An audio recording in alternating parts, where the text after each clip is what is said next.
সালাতের অর্থ হচ্ছে নিকটবর্তী হওয়া, মুখ ঘুরানো, মুতাওয়াজ্জা হওয়া। ওই যে হযরত ইব্রাহিম আলাইহিস সালাম বলেছিলেন, ইন্নী ওয়াজ্জাহতু ওয়াজহিয়া লিল্লাযী ফাতারাস সামাওয়াতি ওয়াল আরদ। জানেন আপনারা?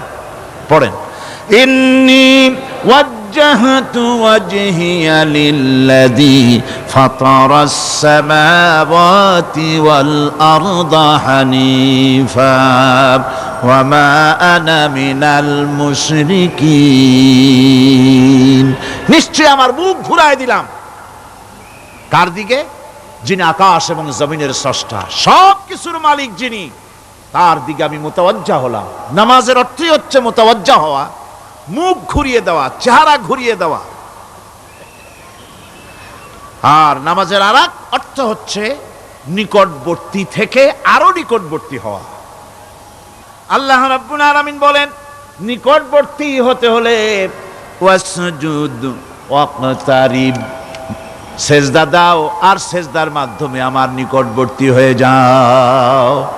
সেজদা দিলেই আল্লাহর নিকটবর্তী হওয়া যায়। কোন সুবহানাল্লাহ। সাহাবী, আল্লাহ নবীর সাহাবী প্রশ্ন করেছেন, নবীজি, বান্দা কখন আল্লাহর নিকটবর্তী হয়ে যায়? নবীজি বলেছেন, বান্দা যখন সেজদা দেয় তখন আল্লাহর বান্দার মাঝে কোনো হিজাব থাকে না, একদম আল্লাহ পাকের নিকটবর্তী হয়ে যায় বান্দা যখন সেজদায় পড়ে যায়। সুতরাং নামাজ হচ্ছে নিকটবর্তী হওয়া, সালাত এটা হচ্ছে নিকটবর্তী হওয়া। নামাজ ফরজ হওয়ার কারণ হচ্ছে এই যে মানুষ আল্লাহর বান্দা বা গোলাম হিসেবে সৃষ্টি হয়েছে, তাই একমুখী হয়ে এর বন্দিগি করা এটা হচ্ছে তার স্বাভাবিক একটা প্রকৃতি। আল্লাহ রাব্বুল আলামিন এই প্রকৃতির দাবি মিটাবার জন্যই নামাজের ব্যবস্থা করেছেন। মানুষের ফিতরত, মানুষের নেচার, মানুষের ফিতরত হচ্ছে এই যে কারো না কারো কাছে মাথা নত করা, হাত জোড় করা, মাথা নত করা, সার্বভৌমত্বের মালিক কাউকে মনে করা। হাত জোড় করতে হলে, মাথা নত করতে হলে, সার্বভৌমত্বের মালিক হিসেবে কাউকে গ্রহণ করতে হলে আল্লাহর বিকল্প কেউ আছে নাকি? ইসলামের মূল দাওয়াতটা হলো ফিতরাত অনুযায়ী দাওয়াত দেওয়া হয়েছে, মানুষ যেন মাথা নত করে, গোলামি করে। এজন্য আল্লাহ রাব্বুল আলামিন বলেছেন যে আমি মানুষ এবং জিনকে সৃষ্টি করেছি, তার কারণটাই হলো মা খালাকতুল জিন্না ওয়াল ইনসা ইল্লা লিয়াবুদুন। মানুষ আর জিন জাতিকে সৃষ্টি করা হয়েছে ইবাদতের জন্য, গোলামির জন্য। ইবাদত আর গোলামি এটাই করতে হবে, গোলামি করতে হবে, দাসত্ব করতে হবে। আর এই দাসত্ব, আল্লাহর আনুগত্যই গোলামির দাওয়াত দিয়েছেন দুনিয়ার সব নবীরা। কোন নবী বলেন নাই যে আমার গোলামি করো। কেউ বলেছেন? বলেন জোরে, কেউ বলেছেন? আল্লাহ পাক বলেন, ওয়ালাকাদ বা'আসনা ফি কুল্লি উম্মাতির রাসূলা আন ইবুদুল্লাহা ওয়াজতানিবুত তাগুত। প্রত্যেক জাতির জন্য আমি রাসূল প্রেরণ করেছি, তারা মানুষকে দাওয়াত দিয়েছেন এই কথা বলে যে এক আল্লাহর গোলামি করো, তিনি ছাড়া কোনো ইলাহ নাই, আইনদাতা নাই, বিধানদাতা নাই, তার গোলামি, তার সামনে মাথা নত করে দাও। নামাজ হচ্ছে তাওহীদের অবশ্যম্ভাবী এক বহির্প্রকাশ। তাওহীদের জন্য তাওহীদবাদী মানুষ যারা, তাদেরকে নামাজ আদায় করতেই হবে। আকীদা বিশ্বাসের দিক থেকে তাওহীদ যদি হয় পুরা দ্বীনের মূল উৎস, তাহলে আমলের দিক থেকে নামাজ হচ্ছে পুরা দ্বীনের মূল ভিত্তি। নামাজ হচ্ছে আমলের মূল ভিত্তি, এর বাস্তবায়ন ছাড়া দ্বীন পূর্ণ হয় না। নামাজ মুমিনের কেবলমাত্র একটি উত্তম আমলই নয়, বরং নামাজ হচ্ছে ঈমানের মূল ভিত্তি। যার কাছে নামাজ নাই তার কাছে কিছুই নাই। রাসূল করিম সাল্লাল্লাহু আলাইহি ওয়াসাল্লাম বলেছেন, যে নামাজ যে ব্যক্তি পড়ে না, আল্লাহ পাকের সাথে তার কোনো সম্পর্ক বাকি থাকে না। সুতরাং এই নামাজটা হচ্ছে এই যে একমাত্র একাগ্র চিত্তে আদবের সাথে আল্লাহর সামনে রুজু হয়ে যাওয়া।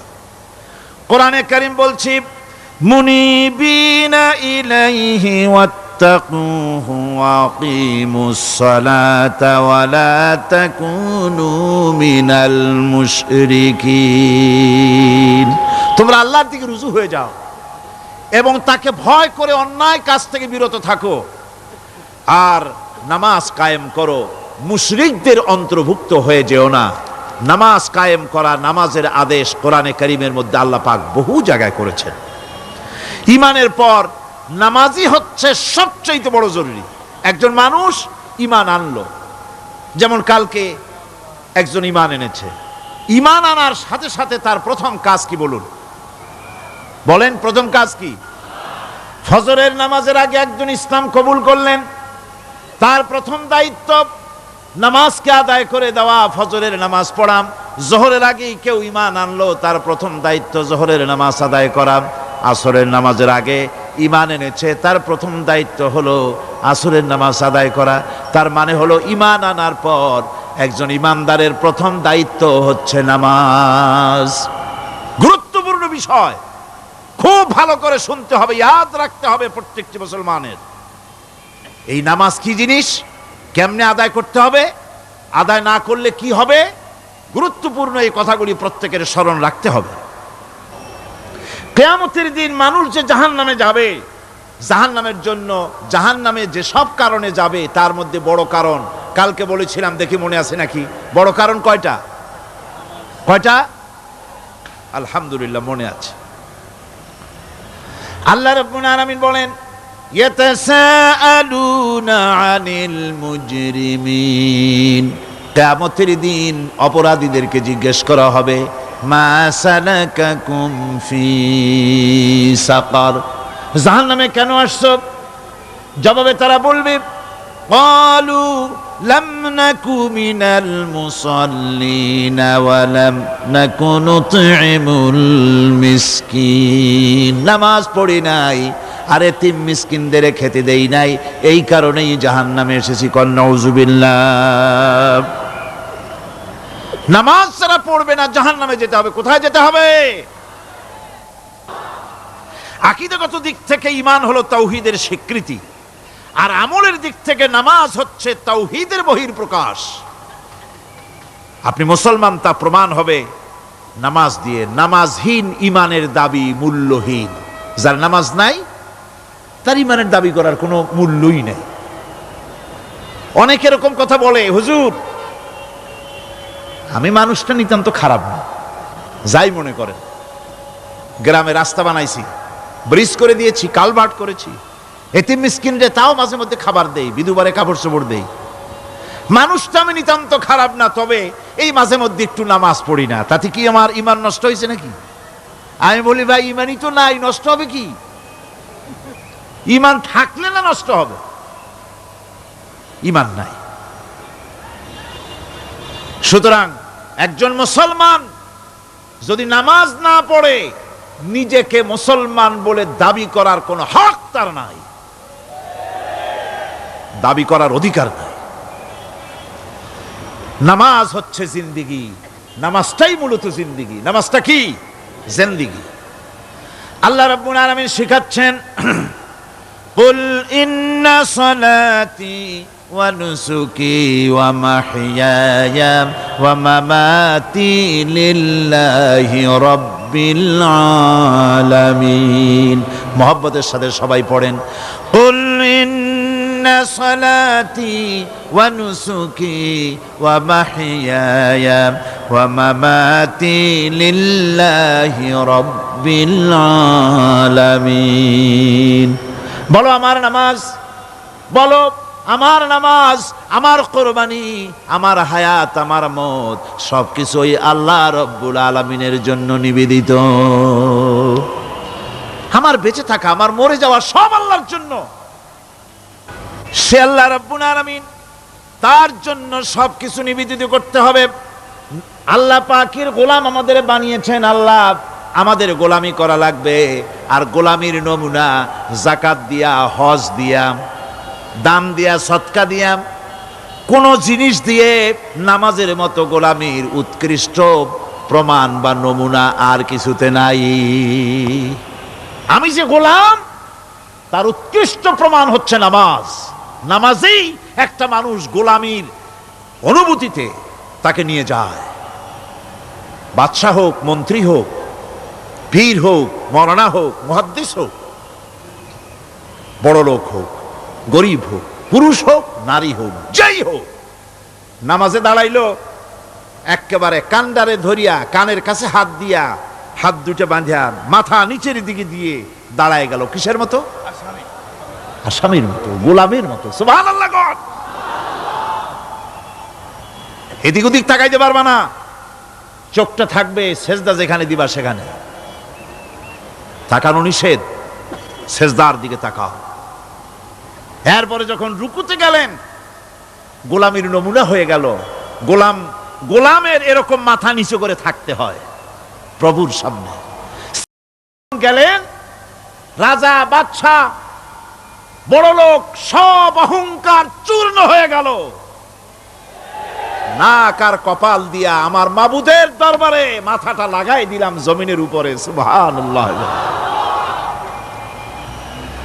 আমি আমার ভাষায় বলি, আমি আমার ভাষায় কথাটা এভাবে বলি, এই জমিনটা যদি কাগজ হয় আর আমার নাকটার কপালটা যদি কলম হয়, তাহলে আমি যে গোলাম দৈনিক 5 বার আমার নাক আর কপাল দিয়া জমিন নামক কাগজের উপরে, দাস খতের উপরে দৈনিক 5 বার নাক আর কপাল দিয়া সই করে দেই, আল্লাহ আমি তোমার গোলাম আর কারো গোলাম নই, আমি একমাত্র তোমার গোলাম। ঘুমের থেকে উঠে সেজদা দিয়া বলি, দুপুরের সময় কাজ ফালাইয়া আর একবার বলি, বিকেল আসার আগেই আসরে আর একবার বলি, দিন যখন শেষ হয় আর একবার বলি, রাতে যখন শুতে যাই আর একবার সেজদা দিয়া ঘোষণা করি, মাবুদ আমি তোমার গোলাম। সুবহানাল্লাহ। নামাজ হচ্ছে ইসলামের গণ্ডির মধ্যে প্রবেশের প্রমাণ।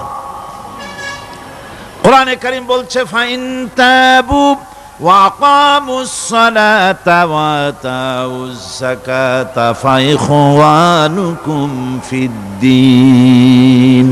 সূরা তওবা এসেছে, তারা যদি তওবা করে আর নামাজ কায়েম করে, যাকাত যদি আদায় করে, তাহলে এখন তোমাদের সে দ্বীনি ভাই, এখন ভাই হয়ে গেল। একটু আগে ছিল কাফের, মুশরিক, এখন তোমার দ্বীনি ভাই। দ্বীনের গণ্ডির মধ্যে প্রবেশ করা, কলেমা পড়ার সাথে সাথেই নামাজ। নামাজ হচ্ছে দ্বীনের প্রধান গেট, দ্বীনের প্রধান তোরণ। দ্বীনের মধ্যে প্রবেশ করার জন্য এই গেট দিয়ে প্রবেশ করতে হবে। সুতরাং এই নামাজের এতই গুরুত্ব দেওয়া হয়েছে। ইসলাম যদি ক্ষমতায় আসে, আল্লাহ যেন এনে দেন, জোরে কোন আমিন। ইসলাম যদি ক্ষমতায় এসে যায়, রব্বুল আলামিন তাফসিরে মাহফিল, কোরআন সামনে নিয়ে আশা করে তোমার দরবারে দোয়া করি, এই বিশাল জনসমুদ্রের দোয়া কবুল করো মাবুদ গো, এই বাংলাদেশকে ইসলামের দেশ বানাইয়া দাও। দেশটা যদি ইসলামের হয়ে যায়, আইন যদি আল্লাহর হয়, শাসন যদি সৎ লোকেরা করে, রব্বুল আলামিন কোরআন শরীফে বলেন, তাহলে তারা 4টা কাজ করবে। আল্লাযীনা মাক্কান্নাহুম ফিল আরদ আকামুস সালাতা ওয়া আতাউজ যাকাত ওয়া আমারু বিল মা'রুফি ওয়া নাহাউ আনিল মুনকার। মুমিনেরা ক্ষমতায় এসে প্রথম যে কাজটা করবে, প্রথমে ক্ষমতা এসেই নামাজ বাধ্যতামূলক করবে। প্রথম কি? ওয়াজ নসিহতে অনুরোধ করা হবে না, বাবাজিরা আল্লাহর রাস্তায় নামাজটা পড়ে না। রেডিও এবং টেলিভিশনের মাধ্যমে রাষ্ট্রপ্রধান অর্ডার করে দিবেন, যারা আকেল বালিগ সকলের জন্য নামাজ বাধ্যতামূলক, নামাজ পড়তেই হবে, এটা অর্ডার। বেলা যখন 1টা বেজে যাবে, বেলা যখন 1টা বাজবে, সমস্ত মসজিদে আজান শুরু হয়ে যাবে। আজানের সাথে সাথে অফিস, আদালত, কল কারখানা, ক্ষেত খামার, শিক্ষাঙ্গন সব ডেডলক হয়ে যাবে। আধা ঘন্টার জন্য বন্ধ হয়ে যাবে। যারা মুসলমান অফিসে, কলেজে, ইউনিভার্সিটিতে, সর্বত্র তারা নামাজের জন্য প্রস্তুতি নেবেন। আধা ঘন্টার ভিতরে নামাজ আর খানা সেরে আবার কলেজ চলবে, বিশ্ববিদ্যালয় চলবে, কল চলবে, কারখানা চলবে, ক্যান্টনমেন্ট চলবে, সেক্রেটারিয়েট চলবে, সব আপন গতিতে চলতে থাকবে। আল্লাহর রহমত, বরকত আকাশ ফেড়ে নাজিল হয়ে যাবে। আর এই অর্ডার যে দেওয়া হবে, নামাজ পড়বেন সেখানে।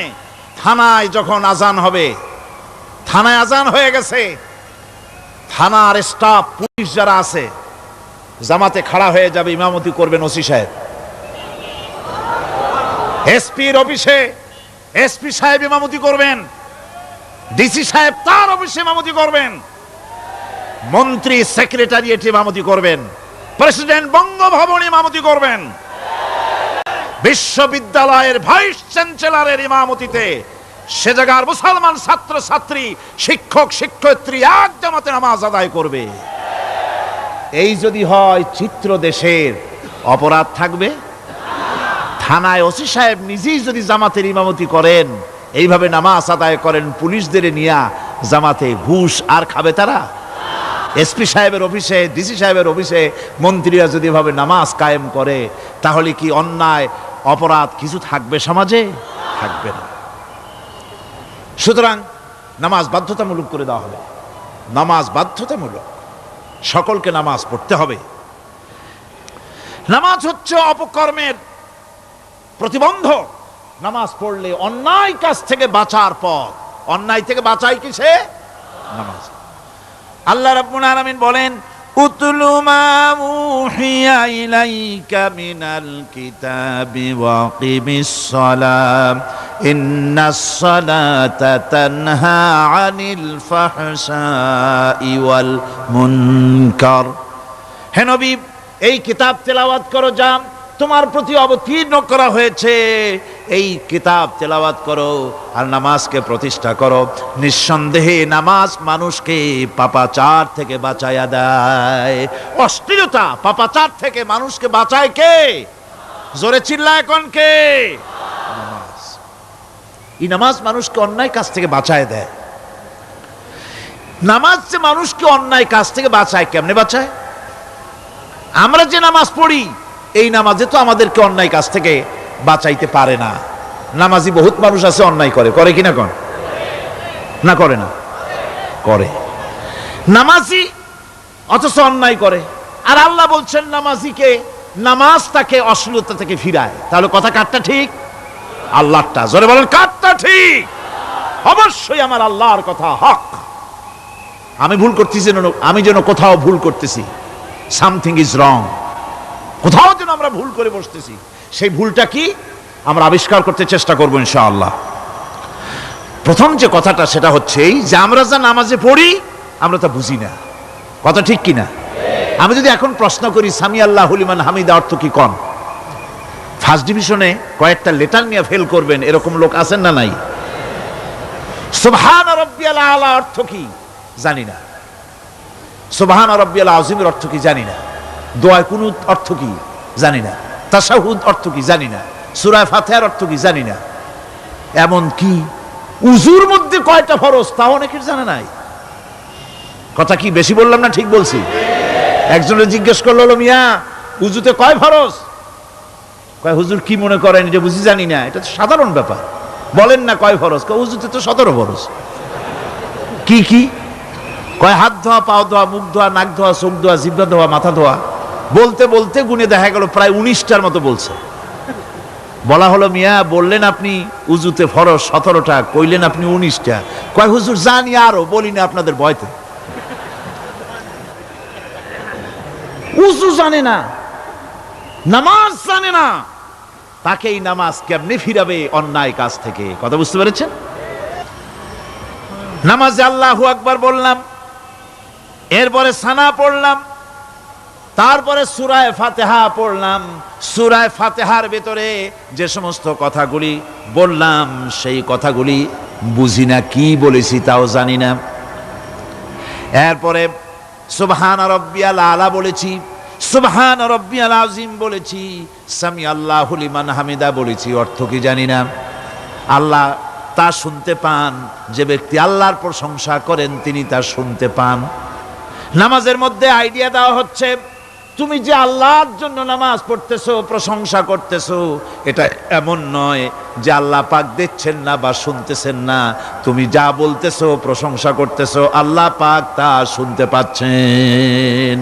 সামি আল্লাহু লিমান হামিদা, সুবহান রাব্বিয়াল আলা। আমি মহান সর্বশ্রেষ্ঠ আল্লাহ রাব্বুল আলামিনের পবিত্রতা ঘোষণা করছি, আমি তার প্রশংসা করছি। সূরা ফাতিহার কি আমরা বলি আপনারা ব্যাখ্যা দেখে বুঝে নিয়েন, সেগুলি আমি এখানে বলে বাকি কথা সব শেষ করতে পারবো না। নামাজে কি পড়েন সেটা যদি জানতেন, অবশ্যই আল্লাহ রাব্বুল আলামিনের কথা কার্যকরী হয়ে যেত। ইন্নাস সালাতা তানহা আনিল ফাহশাই ওয়াল মুনকার।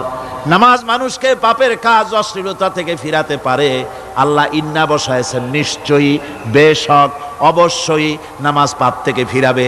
কিন্তু কেমনে ফিরাবে নামাজ তো বুঝি না, নামাজ তো বুঝি না। খালি সেজদা দেয় জনমের মতো, আর সেজদা কি? নামাজে যদি দেখে ইমাম দেরি করতেছে, আত্তাহিয়াত পড়তে দেরি হয়ে যাচ্ছে, পিছন থেকে সিগন্যাল মারে, ঠিক কিনা? বেয়াদব, বেয়াদব। তোমার নামাজ, তোমার আত্তাহিয়াত আগে শেষ হয়েছে, তাতে কি হয়েছে? চুপ করে বসে থাকো। ইমামকে কাশি দিয়া সতর্ক করার অধিকার তোমার নাই। যদি ইমামকে সতর্ক করার জন্য কাশি দিয়ে থাকো, তোমার নামাজ ফাসেদ হয়ে যাবে। এটা ফাজলামি করার জায়গা না, এটা নামাজ। এর নাম কি? ধীরে সুস্থে নামাজ পড়তে হবে। অনেকে মসজিদটারে মনে করে জেলখানা, ঢুকতে যত দেরি, বেরোতে পারলে যেন বাসে যান ছটফট করে। সিনেমার মধ্যে গিয়ে ঘন্টার পর ঘন্টা বসে থাকে, খারাপ লাগে না? মসজিদে কেরাত যদি একটু লম্বা পড়ে, পিছনে বসে খালি কি যে করে মনে মনে বলতে থাকে যে ইমাম এমন কাঁচা ছাড়া ছাড়ি না। আর গান যখন শোনে শুনতেই থাকে, কত মজা, ঘুম আসে না। নাউযুবিল্লাহ। সুতরাং নামাজে কি পড়েন সেটা আপনাকে বুঝতে হবে। সঠিকভাবে নামাজ পড়ার পরও যদি কোনো মানুষের সঠিকভাবে, ভালো করে শোনেন, সঠিকভাবে নামাজ পড়ার পরেও যদি কোনো মানুষ পাপের থেকে না ফেরে, তাহলে বুঝতে হবে একথা, পানি আর সাবান দিয়া কাপড় ধুলে কাপড়ের ময়লা যাবে, কিন্তু পানি আর সাবান দিয়া কয়লা জনমের মতো ধুইলেও কয়লার ময়লা যাবে না। কথা বুঝে আসছে? এর থেকে আর উত্তম দৃষ্টান্ত আমার কাছে নাই। নামাজ পড়ার পরেও যদি চরিত্র ভালো না হয়, বুঝতে হবে নামাজ হচ্ছে না, কাঙ্ক্ষিত মানের নামাজ আদায় হচ্ছে না। আল্লাহর নবী বলেছেন, যার নামাজ পাপ কাজ হতে ফিরাতে পারলো না, তার নামাজ নামাজি নয়। আবার শুনুন, রাসূল বলছেন, যার নামাজ তাকে পাপের কাজ থেকে ফিরাতে পারলো না, তার নামাজ নামাজ নয়। ওইটা নামাজ হয় নাই, যার জন্য তার পাপ থেকে তারে ফিরাইতে পারছে না। আর কিয়ামতের দিন বেনামাজিরা সবচাইতে বেশি অপমানিত হবে। সবচাইতে বেশি অপমানিত হবে কারা? বেনামাজিরা। কিভাবে? ইয়াউমা ইউকশাফু আন সাকিন ওয়া ইউদআউনা ইলাস সুজুদি ফালা ইস্তাতিউন। সেদিন কঠিন সময়, আল্লাহ রাব্বুল আলামিন লোকদেরকে সিজদা করার জন্য বলবেন, কিন্তু যারা বেনামাজি ছিল দুনিয়ায়, তারা সিজদা দিতে পারবে না। বলেন নাউযুবিল্লাহ। অবস্থাটা কি হবে? খাশিআতান আবসারুহুম তারহাকুহুম যিল্লাহ। তাদের দৃষ্টি নিচু হবে, লাঞ্ছনা এবং অপমান তাদের উপরে চেপে বসবে, সেজদা দিতে পারবে না। আল্লাহ আমাদেরকে ক্ষমা করুন। কিয়ামতের দিন হযরত আদম আলাইহিস সালাম থেকে শুরু করে পৃথিবীর সমস্ত মানুষের সামনে আল্লাহ রাব্বুল আলামিন সেজদা করার জন্য অর্ডার করবেন। যারা নাকি বেনামাজি ওরা আল্লাহর দরবারে সেদিন সেজদা দিতে পারবে না, লাঞ্ছিত অপমানিত হবে। জোরে কোন নাউজুবিল্লাহ।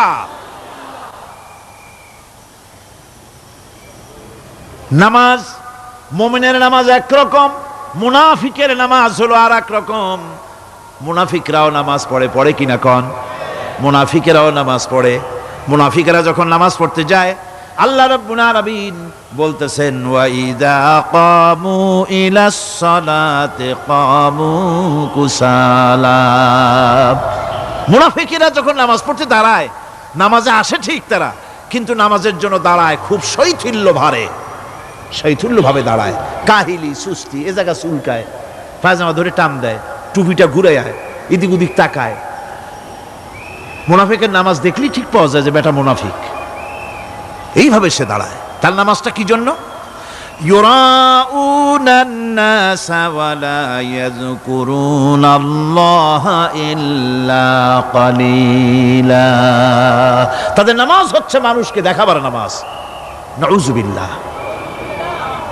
এখন দেখবেন এই মৌসুম আসছে, নামাজের মৌসুম, বেনামাজিদের নামাজের মৌসুম।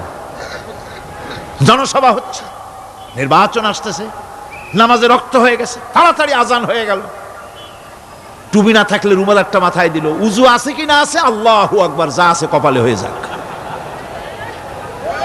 মানুষকে দেখাবার জন্য এরা নামাজ পড়ে। এরা আল্লাহর শরণার্থে নামাজ খুব কম লোকই করে।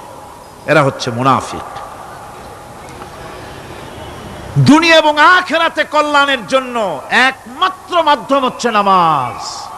দুনিয়াও যদি কল্যাণ চাই, আখিরাতেও যদি কল্যাণ চাই, তাহলে এর জন্য কি করতে হবে? কি করতে হবে? আমার কথা নয়, আল্লাহ রাব্বুল আলামিনের কথা শুনুন।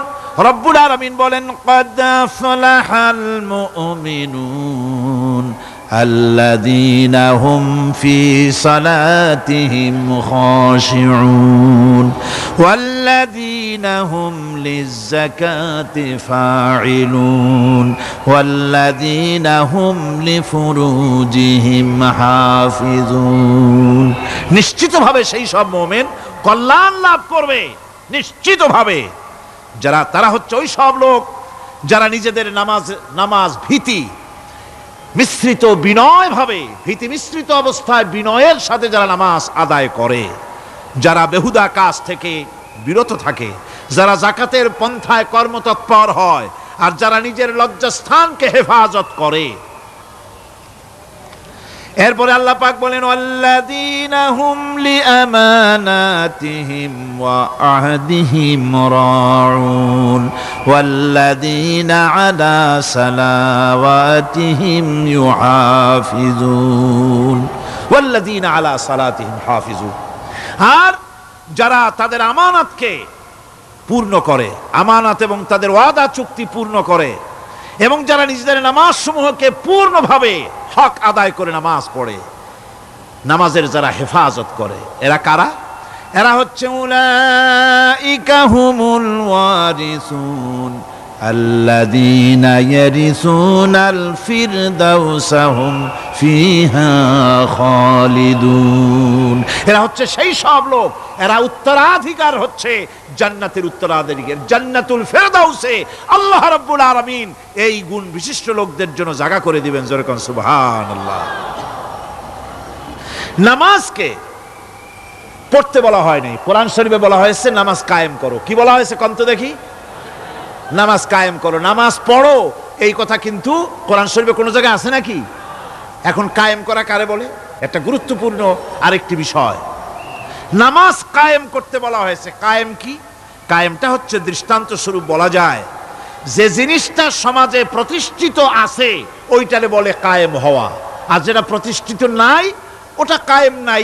কায়েম মানেই হলো প্রতিষ্ঠিত থাকা। যেমন আমাদের দেশে, আমাদের সমাজে নারী পুরুষ শিশু বৃদ্ধ সকলেই কাপড় পরা, শাড়ি পরা, লুঙ্গি পরা, এই কাপড় পরাটা কায়েম আছে, প্রতিষ্ঠিত আছে না নাই? যার কারণে কাপড় পরা সমাজে কায়েম আছে বলে উলঙ্গ মানুষ সমাজে খুঁজে পাওয়া যায় না, পাগল ছাড়া। ঠিক কিনা?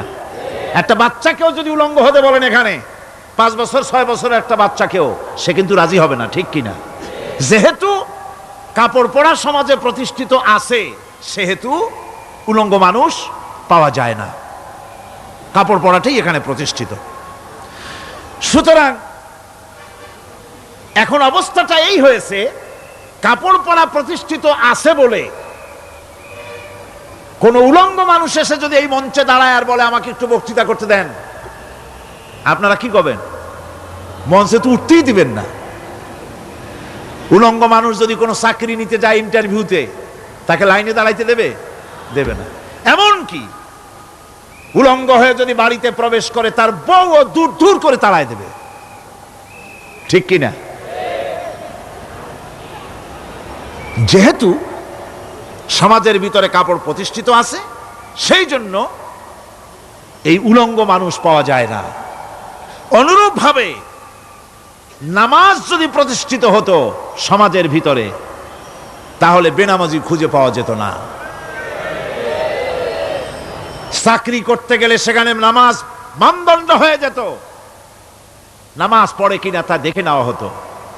বেনামাজি লোক পাওয়াই যেত না যদি প্রতিষ্ঠিত থাকতো।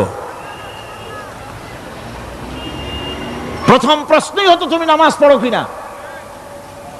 ইলেকশনে যদি একজন উলঙ্গ মানুষ এসে দাঁড়ায়, ভাইরা এবার আমার বোতল মার্কা বাক্স, উলঙ্গ মানুষ এসে ভোটে দাঁড়াইছে, আপনারা ভোট দিবেন? দিবেন।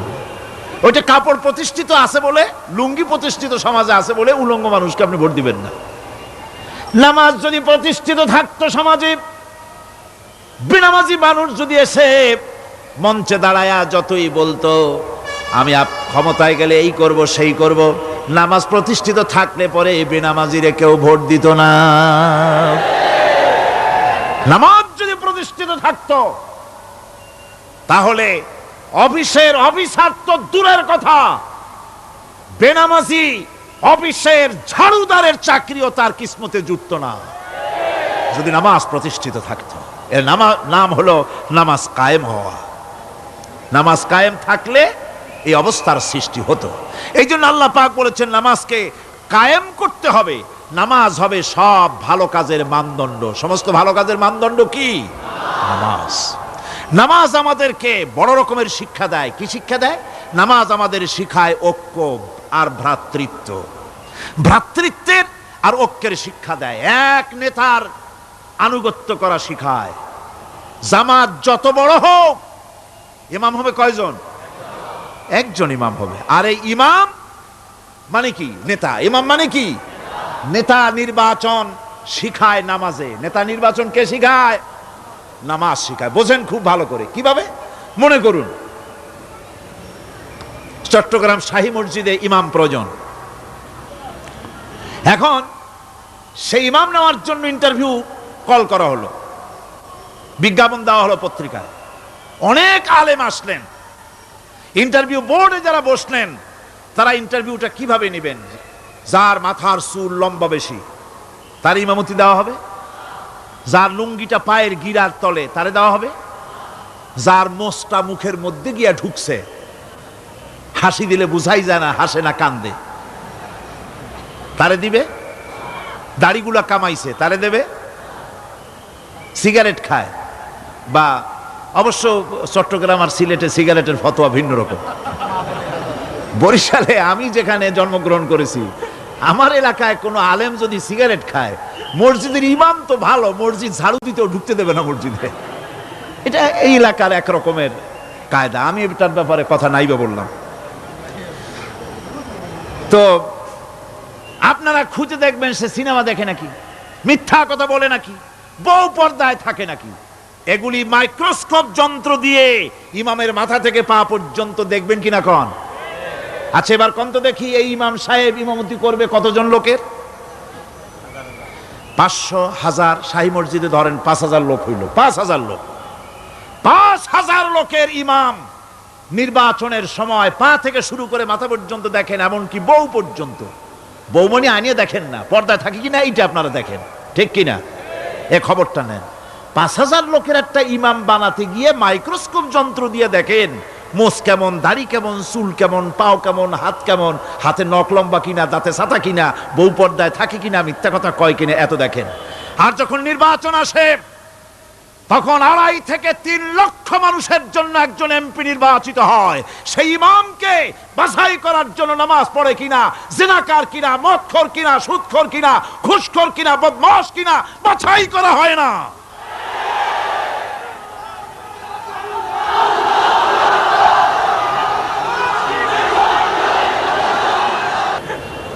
নামাজ আমাদেরকে এটা শিখায় ইমাম কেমনে বানাইতে হবে। কোন সুবহানাল্লাহ। নামাজ ঐক্য শিখায়, নামাজ ভ্রাতৃত্ব শিখায়, নামাজ পারস্পরিক মহব্বত শিখায়, নামাজ নেতা কেমন হওয়া উচিত, নেতা নির্বাচন শিখায়। আবার নেতা ভুল করলে তার ভুল বলা যাবে না, এরকম হতে পারবে না। নামাজের ভিতরে ইমাম যদি ভুল করলেন, আপনি লোকমা দিবেন, সুবহানাল্লাহ, আল্লাহু আকবার বলবেন। যদি তিনি সংশোধন না হলেন আবার দেন, তাতেও সংশোধন হলো না আবার দেন। 3 বার লোকমা দেওয়ার পর যদি ভুল সংশোধন না করে নামাজ ছেড়ে দেন, ইমামকে বের করে দেন, নতুন ইমাম নিয়োগ করেন। যারা ক্ষমতায় যাবে, আপনি রাষ্ট্রের ইমাম যারে বানাবেন, সেই রাষ্ট্রীয় ইমাম যদি জনগণের ইচ্ছার বিরুদ্ধে যদি চলে, 1 বার লোকমান দেন, 2 বার লোকমান দেন, 3 বার দেন, তারপরেও যদি না নামে, ঘাট ধরে নামে না। নামাজ আপনাকে নেতা নির্বাচন, নেতাকে প্রতিষ্ঠিত রাখা, নেতার আনুগত্য আপনাকে শেখায়। নামাজ লাইন সোজা করে দাঁড়াতে হবে। লাইন যদি বাঁকা করেন, আপনার কলজেটা ওরকম বাঁকা হয়ে যাবে। কোন নাউযুবিল্লাহ। নামাজের কাতারে যার কারণে নামাজের কাতার বাঁকা হবে, পুরা কাতারের জন্য আল্লাহর কাছে ওই লোকটা দায়ী হয়ে যাবে।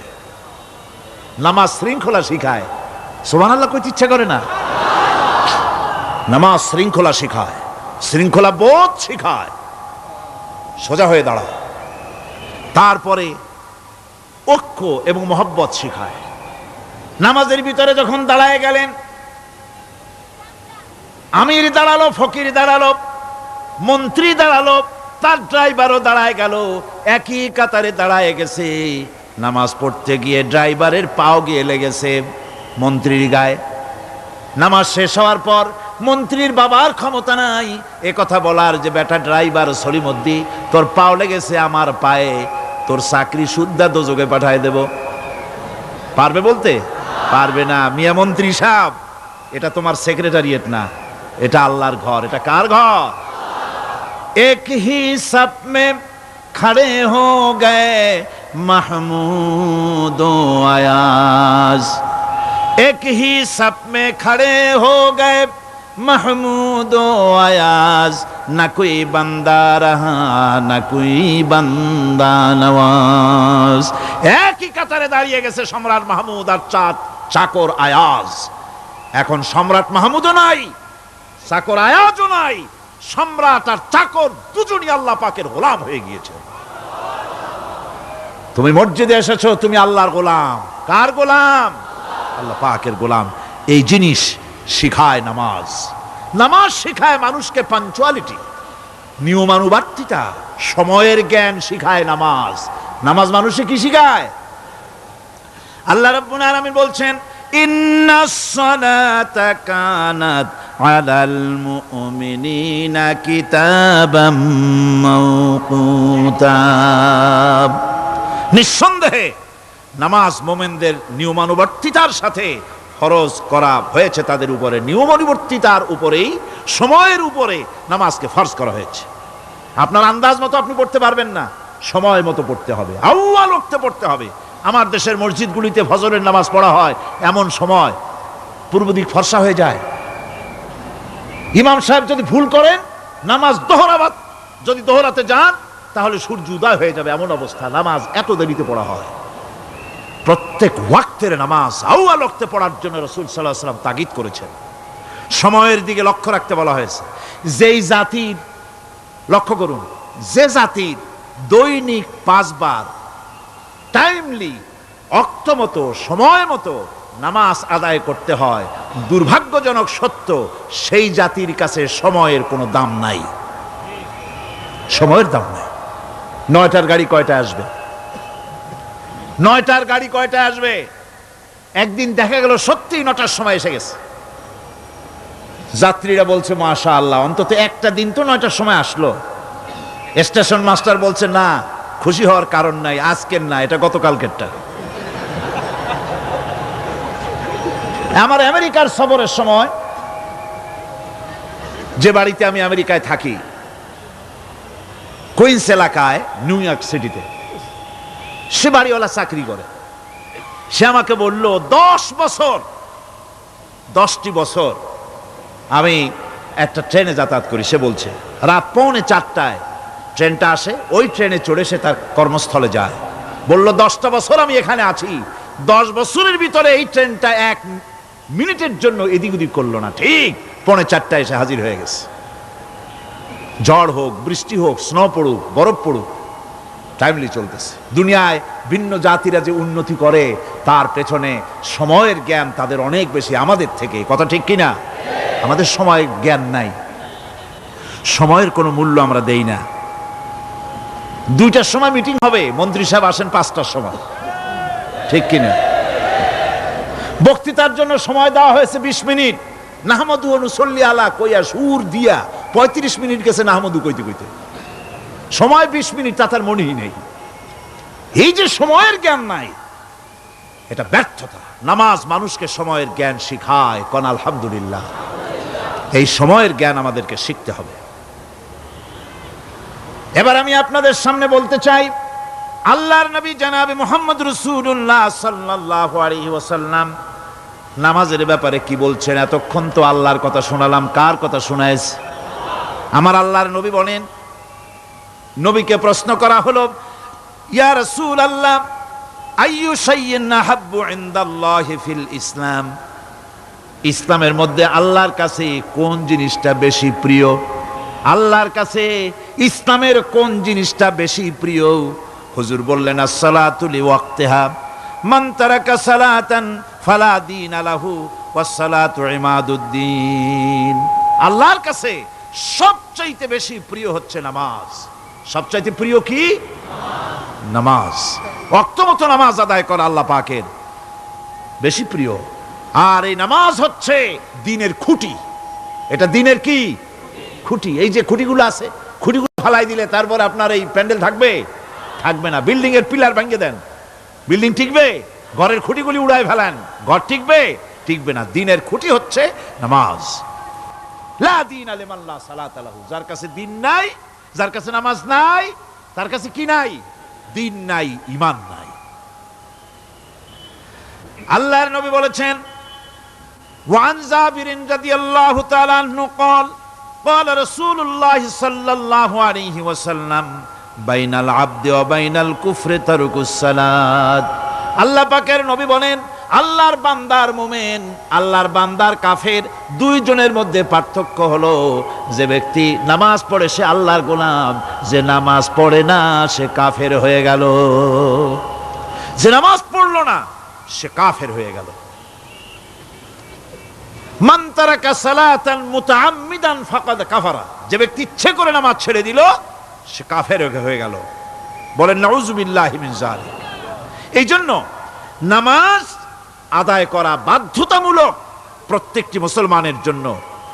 রাসূল করিম সাল্লাল্লাহু আলাইহি ওয়াসাল্লাম একটা দৃষ্টান্ত দিয়েছেন, কারো বাড়ির সামনে যদি একটা নাহার থাকে, একটা পুকুর থাকে, একটা খাল থাকে প্রবাহিত, এতে যদি ওই বাড়িওয়ালা দৈনিক 5 বার গোসল করে, তাহলে তার গায়ে কি কোনো ময়লা থাকে? হুজুর, সাহাবীরা বললেন না হুজুর, থাকে না। হুজুর বললেন এটাই হলো নামাজের দৃষ্টান্ত।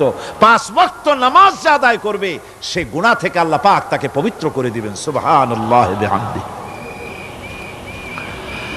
আমার ভাইয়েরা, নামাজ পড়লে পরে এক জুমা থেকে আর এক জুমা পর্যন্ত মানুষ যে সমস্ত গুনাহ করে, কবিরা গুনাহগুলি বাদে, শিরক আর কবিরা গুনাহগুলি বাদে যত গুনাহ আছে তার কাফারা হয়ে যায়। নামাজ যে সঠিকভাবে আদায় করবে, এই নামাজটা একটা কঠিন কাজ। নামাজটা কি কাজ? কে বলতেছেন এ কথা? আল্লাহ পাক। ওয়া ইন্নাহা লাকাবীরাতুন ইল্লা আলাল খাশিঈন। নামাজ একটা ভারী জিনিস, একটা কঠিন জিনিস। কাদের জন্য কঠিন নয়? যারা নাকি আল্লাহ পাককে ভয় করে। আল্লাযীনা ইয়াযুন্নুনা আন্নাহুম মুলাকু রাব্বিহিম ওয়া আন্নাহুম ইলাইহি রাজিউন। যারা নাকি একথা মনের ভিতরে ধারণা করে যে আল্লাহ রাব্বুল আলামিনের দরবারে আমার হাজির হওয়া লাগবে, মোলাকাত করা লাগবে, এই চিন্তা যারা করে তাদের জন্য নামাজ মোটেই কষ্টকর নয়, নামাজ মোটেই তাদের জন্য অসহনীয় নয়, বোঝা নয়, ভার নয়। তারা নামাজ আদায় ঠিকই করবে। এই জন্যে বিবি বাল বাচ্চা সকলকে নামাজের জন্য তাগিদ করতে হবে। যত ভাই এখানে এসেছেন নিজেরা পড়বেন, বিবি বাল বাচ্চাকে তাকিদ করবেন। আল্লাহ পাক বলছেন ওয়ানজির আশীরাতাকাল আকরাবিন, তোমার নিকটবর্তী যারা আছে তাদেরকে তুমি আল্লাহর ভয় দেখাও। নামাজের জন্য তাদেরকে বলো আল্লাহর ভয় তাদের অন্তঃকরণের মধ্যে সৃষ্টি করে দাও। আর এই নামাজ পড়তে হবে জামাতের সাথে। নামাজ পড়তে হবে কিসের সাথে? জামাতের সাথে। রাসূল করিম সাল্লাল্লাহু আলাইহি ওয়াসাল্লাম বলছেন, হুজুরের কাছে, আল্লাহর নবীর কাছে হযরতে আবু হুরায়রা রাদিয়াল্লাহু তাআলা আনহু হাদিসটি বর্ণনা করেছেন। হুজুরের কাছে একজন অন্ধ লোক এলো। সেই অন্ধ লোক এসে বললেন, হুজুর আমি তো চোখে দেখি না, জামাতের যে গুরুত্বের কথা আপনি বললেন, আমাকে কি রুখসত দেওয়া যায় নাকি? আমি অনেক সময় সাথী সঙ্গী পাই না, আমাকে কি রুখসত দেওয়া যায় নাকি? হুজুর বললেন, হ্যাঁ তোমাকে রুখসত দেওয়া গেল। অন্ধ যখন হেঁটে যাচ্ছিলেন নবীজি তাকে আবার ডাকলেন, ডেকে জিজ্ঞেস করলেন, অন্ধ নামাজের মসজিদের আজান কি তোমার কানে যায়? বলে হ্যাঁ আমি আজান শুনি। হুজুর বললেন, আজানের জবাব দিবা, মসজিদে এসে জামাতে নামাজ পড়বা। একজন অন্ধকে রুখসত দেওয়া হয় নাই। মসজিদে আজান শোনার পর ঘরে বসে যদি নামাজ আদায় করেন নামাজের হক আদায় হবে না। হুজুর সাল্লাল্লাহু আলাইহি ওয়াসাল্লাম বলেছেন, মসজিদে আজান হওয়ার পর যে ব্যক্তি ঘরে বসে নামাজ পড়ে, আমার ইচ্ছা হয় ঘরটা আগুন দিয়ে জ্বালায় দেই। কে বলতেছেন? রাহমাতুল লিল আলামিন বলতেছেন। রাহমাতুল লিল আলামিন বলতেছেন, ঘরের মধ্যে যদি মেয়ে লোক আর বাচ্চারা যদি না থাকতো তাহলে আমার ইচ্ছা হয় আমি বলি আগুন দিয়ে ঘরটারে জ্বালায় দাও। এই ঘরের মহব্বতেই তো সে বাইর হয় না। নামাজের এত বড় গুরুত্ব দেওয়া হয়েছে। আমার বন্ধুগণ, এই নামাজের জামাতি আল্লাহর নবী জীবনের শেষ নামাজ জামাতে আদায় করেছেন। জীবনের শেষ নামাজটাও জামাতে আদায় করলেন। তখন তার এমন অবস্থা, এত অসুস্থ, দাঁড়াতে পারেন না, হাঁটতে পারেন না। দুইজন সাহাবীর কাঁধের উপরে ভর করে তারপরে বহু কষ্ট করে মসজিদে গিয়ে নামাজ আদায় করেছেন। খুতবা দিয়েছেন, বললেন, খুতবা দিতে গিয়ে বললেন, আজ থেকে মসজিদে নববীর চতুর্দিকের সকলের দরজা বন্ধ হয়ে যাবে, শুধু আবু বকরের দরজাটা খোলা থাকবে। আল্লাহর নবী বললেন, আল্লাহ রাব্বুল আলামিন এই পৃথিবীতে তার এক বান্দাকে জাগতিক সব সম্পদ দিতে চেয়েছিলেন, কিন্তু সে বান্দা সব জাগতিক সম্পদকে উপেক্ষা করে মাবুদের সঙ্গে দেখা করা বেশি জরুরি, বেশি পছন্দ মনে করেছেন। এতটুকুন কথা নবীজি বললেন, কেউ কিছু বুঝলো না। হযরতে আবু বকর রাদিয়াল্লাহু তাআলা আনহু হুজুরের এই কথা শুনে কাঁদতে কাঁদতে তিনি অস্থির হয়ে যাচ্ছেন। সাহাবীরা চিন্তা করলেন, হুজুর কার না কার কথা বলেছেন, তাতে কান্নার কি আছে? বয়োবৃদ্ধ, জ্ঞান বৃদ্ধ হযরতে আবু বকর রাদিয়াল্লাহু তাআলা আনহু বুঝতে পেরেছেন এই পৃথিবীর সব সম্পদ তো আল্লাহ হুজুরকেই দিতে চেয়েছিলেন। তিনি সমস্ত সম্পদকে উপেক্ষা করে তার মাবুদের সঙ্গে দেখা করার জন্য প্রস্তুতি নিয়েছেন। তার মানে হলো আল্লাহর নবী বিদায় হয়ে যাবেন, আমরা নবী থেকে এতিম হয়ে যাব। নবীজি ঘরের মধ্যে প্রবেশ করলেন, প্রচন্ড জ্বর এলো। এই প্রচন্ড জ্বর নিয়ে তিনি শুয়ে আছেন, কখনো বেহুশ কখনো হুশ। এর মধ্যে সারাজান হয়ে গেল। সাহাবীরা বহুক্ষণ অপেক্ষা করে হযরত আবু বকরের ইমামতিতে নামাজ শুরু করলেন। হুজুরের হুশ এলো, প্রশ্ন করলেন, আয়েশা রে এখন কোন সময়? হযরত আয়েশা বলেন, ইয়া রাসূলুল্লাহি, মসজিদে নববীতে নামাজ শুরু হয়ে গেছে, সাহাবীরা অনেকক্ষণ অপেক্ষা করে আমার বাবার ইমামতিতে। নামাজ পড়তেছে সবাই, কিন্তু সাহাবীরা কেঁদে কেঁদে নামাজের মধ্যেই কাঁদতে কাঁদতে অস্থির হয়ে যাচ্ছে। তাদের মনের ধারণা হয়েছে নবীজির পেছনে নামাজ পড়ার কিসমত থেকে তারা মাহরুম হয়ে গেল। নবীজি বলেন, আয়েশা দরজা খুলে দাও আর আমার মাথাটা একটু উঁচু করে ধরো, আমি একটু নামাজের দৃশ্যটা দেখি। দরজা খুলে দেওয়া হলো, নবীজির মাথা উঁচু করে ধরা হলো। নামাজের জামাতের দৃশ্য দেখে নবীজি আবার শুয়ে পড়লেন। হযরত মা আয়েশা লক্ষ্য করে দেখেন নবীজির দুই চোখের কোণা দিয়া পানি পড়তেছে। মা আয়েশা জিজ্ঞেস করেন, ইয়া রাসূলুল্লাহ, হে নামাজের দৃশ্য দেখে চোখে কেন পানি এলো? হুজুর বলেন, আয়েশা রে, এটা কোনো দুঃখের পানি নয়, এটা তৃপ্তির পানি। এই যে জামাত নামাজ পড়তেছে লোকেরা, এই জামাত কায়েমের জন্য তায়েফের ময়দানে অনেক রক্ত আমার ঝরেছে, উহুদের ময়দানে দান্দান মুবারক শহীদ হয়েছে, সাহাবায়ে কেরাম জীবন দিয়েছে। এই যে জামাত আমি দেখতে পেলাম, ভবিষ্যতের একটা ছবি যেন চোখে ধরা পড়লো। আমার মনে হলো কিয়ামত পর্যন্ত এই পৃথিবীতে আমার যত উম্মত আসবে তারা এইভাবে করে জামাতে নামাজ আদায় করবে। নবীজির মাথার কাছে মালাকুল মউত যখন এসে গেছেন, আমার ভাইরা, এই পৃথিবীতে যত নবীরা এসেছিলেন মৃত্যুর সময় সমস্ত নবীরা শেষ কথা যেটা বলেছেন, হাদিস, সমস্ত নবীরা উম্মতের জন্য মৃত্যুর মুহূর্তে শেষ কথা যেটা বলেছেন সেটা হলো আসসালাত, আসসালাত, নামাজ, নামাজ। আমার নবী যখন বিদায় হয়ে যান, বিদায় মুহূর্তে মেয়ের কথা বললেন না, কলিজার টুকরা নাতির কথা বললেন না, জামাইয়ের কথা বললেন না, স্ত্রীর কথা বললেন না, মৃত্যুর সময় শেষ কথা বললেন আসসালাত, আসসালাত ওয়া মা মালাকাত আইমানুকুম, নামাজ, নামাজ, আমার উম্মতেরা নামাজ, আমার উম্মতেরা নামাজ ছেড়ে দিও না, নামাজ। যেই নবী উম্মতের জন্য এত কাঁদলেন, নামাজের জন্য এত কথা বলে গেলেন, আল্লাহ রাব্বুল আলামিন নামাজের জন্য এত নির্দেশ করলেন, নবীজি ইন্তেকালের সময় নামাজের কথা বলে দিলেন, সেই মুসলমান আজ নামাজ আদায় করে না, নামাজ পড়ে তো নামাজ শুদ্ধ হয় না।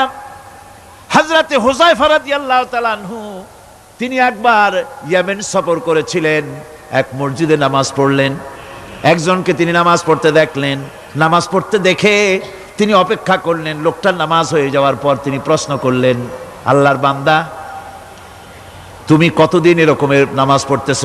তিনি বললেন, প্রায় 40 বছর তো হবে আমি এরকম নামাজ পড়তেছি। হযরতে হুযায়ফা বলেন, তুমি কি আমারে চেনো? কয়, না, চিনি না। হযরত হুযায়ফা বললেন, আল্লাহর বান্দা শোনো, আমি হচ্ছি আল্লাহর নবী মুহাম্মদুর রাসূলুল্লাহ সাল্লাল্লাহু আলাইহি সাল্লামের সাহাবী হুযায়ফা। ও আল্লাহর বান্দা, তুমি যেভাবে নামাজ পড়েছো এই রকম যদি 40 বছর নামাজ পড়ে থাকো, আল্লাহর কসম করে বলি, নবীজি যে নামাজ শিখাইছেন তোমার সে নামাজ হয় নাই, রাসূলুল্লাহর নামাজ হয় নাই। নামাজ পড়লেই হবে না, রাসূলুল্লাহ বলেছেন, সাল্লু কামা রাআইতুমুনি উসাল্লি, নামাজ পড়ো সেইভাবে যেভাবে আমারে পড়তে দেখো। বিশ্বাস করুন ভাইরা, নামাজ যদি না হয়, হরতাল করিয়া, মিছিল করিয়া, বিক্ষোভ করিয়া, যে কোনো আন্দোলন করে ইসলামকে বিজয়ী করা যাবে না যতক্ষণ পর্যন্ত নামাজ সহি না হবে। নামাজ হচ্ছে ফাউন্ডেশন, নামাজ নাই কিচ্ছু নাই। ঠুকঠাক করে দুইটা সেজদা দিয়ে উঠে যাবেন, আপনার ইসলামী আন্দোলনের 4 পয়সার দাম নাই। নামাজ আগে, জিহাদের ময়দানেও নামাজ, যেখানে আছেন ওখানেই নামাজ পড়তে হবে, আর তা পড়তে হবে আদবের সাথে, মুহাব্বতের সাথে। আপনারা বিরক্ত হচ্ছেন না তো? হাদিস শরীফ থেকে শোনাচ্ছি, আল্লাহর নবী এক জিহাদ থেকে ফিরে এসেছেন, রাত কাটাচ্ছেন, শিবির তাবু গেড়েছেন, কয়েকজনকে পাহারার দায়িত্ব দিলেন রাতের বেলায় পাহারা দিতে, বাই রুটেশন, 2 জন ঘুমাবে, 2 জন পাহারা দেবে।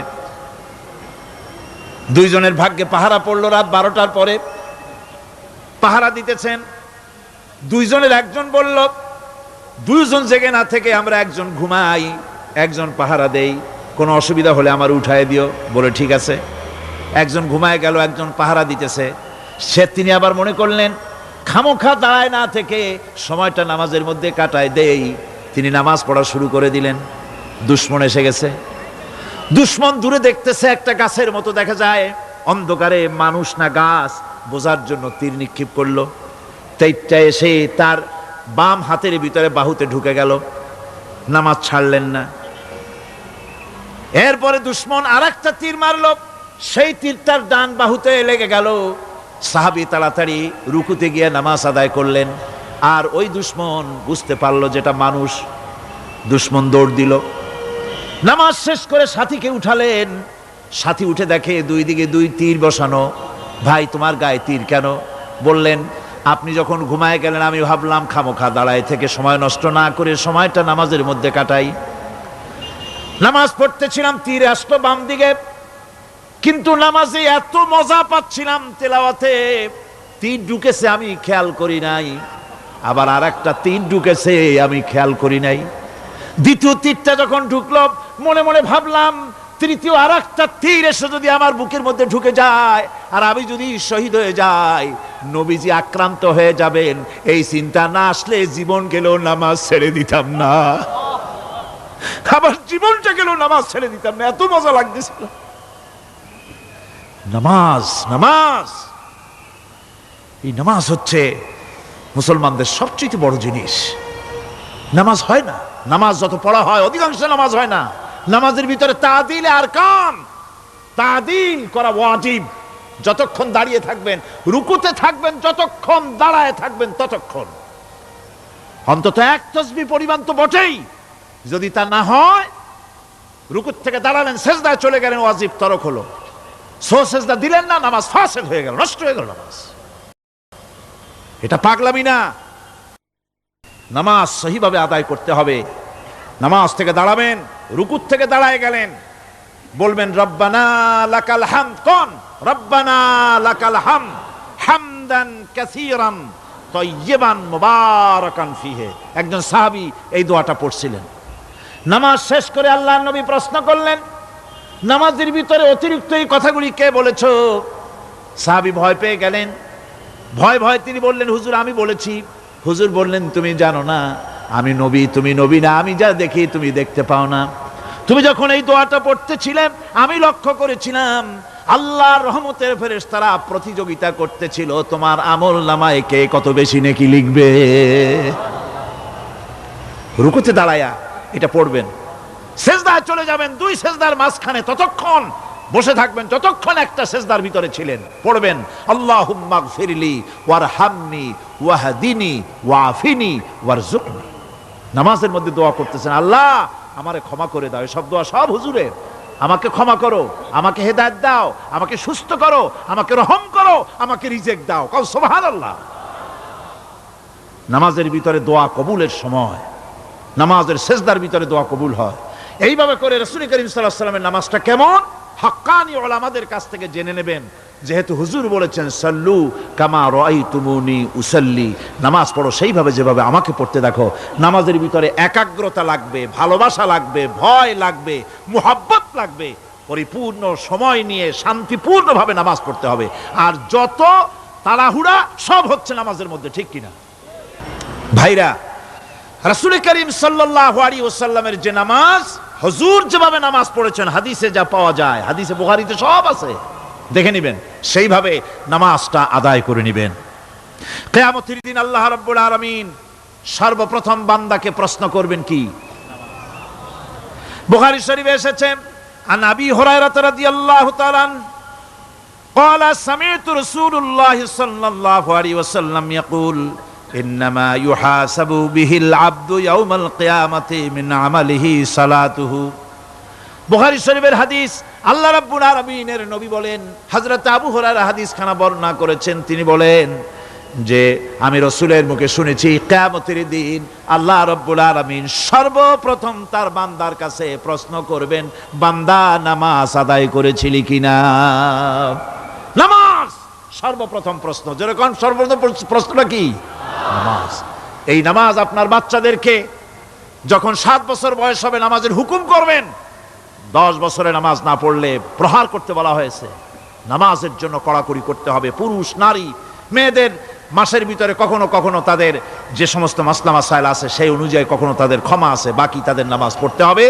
আর পুরুষের জন্য পাগল হয়ে যাওয়া, বেহুশ হয়ে যাওয়া ছাড়া নামাজ মাপ নাই, নামাজ পড়তেই হবে। এই যে নামাজ না হলে ঈমান থাকবে না, ঈমান নষ্ট হবে, কিয়ামতে জাহান্নামে যাওয়া লাগবে, এসব কথা শোনার পর আজকের তাফসীরুল কোরআন মাহফিলে আমরা কি ওয়াদা করতে পারি যে আমরা মালাকুল মউত যতক্ষণ পর্যন্ত আমাদের মাথার কাছে না আসবে নামাজ ছেড়ে দেব না? এই ওয়াদা কি করতে পারি? দুই হাত উঁচু করুন, বলেন ইয়া আল্লাহ, আমি তোমার নামে শপথ করছি, যতদিন মালাকুল মউত আমার মাথার কাছে না আসতেছে ততদিন পর্যন্ত ফরজ নামাজ, ফরজ রোজা ছেড়ে দেব না। ইয়া আল্লাহ, মৃত্যু পর্যন্ত আমার এই ওয়াদা পালনের তৌফিক আমাকে দান করো, আমিন। আল্লাহ পাক আমাদের এই ওয়াদা মঞ্জুর করুন, জোরে কোন আমিন। আলোচনার শেষ পর্যায়ে এখন আমরা মুনাজাতের দিকে যাব। দাঁড়ানো ভাইয়েরা সবাই বসেন, মুনাজাতে শরীক হন। আল্লাহ রাব্বুল আলামিন নামাজের জন্য আমাদেরকে দোয়া শিখাই দিয়েছেন, কোন সুবহানাল্লাহ। কে শিখাইছেন দোয়া? আল্লাহ পাক দোয়া শিখালেন, রব্বি জাআলনি মুকিমাস সালাতি ওয়া মিন যুররিয়াতি রব্বানা ওয়া তাকাব্বাল দুআ। আয় আল্লাহ, আমারে আমার বিবি বাল বাচ্চারে নামাজের উপরে প্রতিষ্ঠিত করো। আল্লাহ, তুমি দয়া করে দোয়া কবুল করো, জোরে কোন আমিন। এ দোয়া আপনারাও করবেন, আমিন, আল্লাহুম্মা আমিন। রব্বানা যালামনা আনফুসানা ওয়া ইন লাম তাগফির লানা ওয়া তারহামনা লানাকুনান্না মিনাল খাসিরিন। রব্বানা লা তুযিগ কুলুবানা বা'দা ইয হাদাইতানা ওয়া হাব লানা মিন লাদুনকা রাহমাতান ইন্নাকা আনতাল ওয়াহ্হাব। سبحان ربك رب العزة عما يصفون وسلام على المرسلين الحمد لله رب العالمين وجعل آخر كلمتنا عند الموت لا إله إلا الله محمد رسول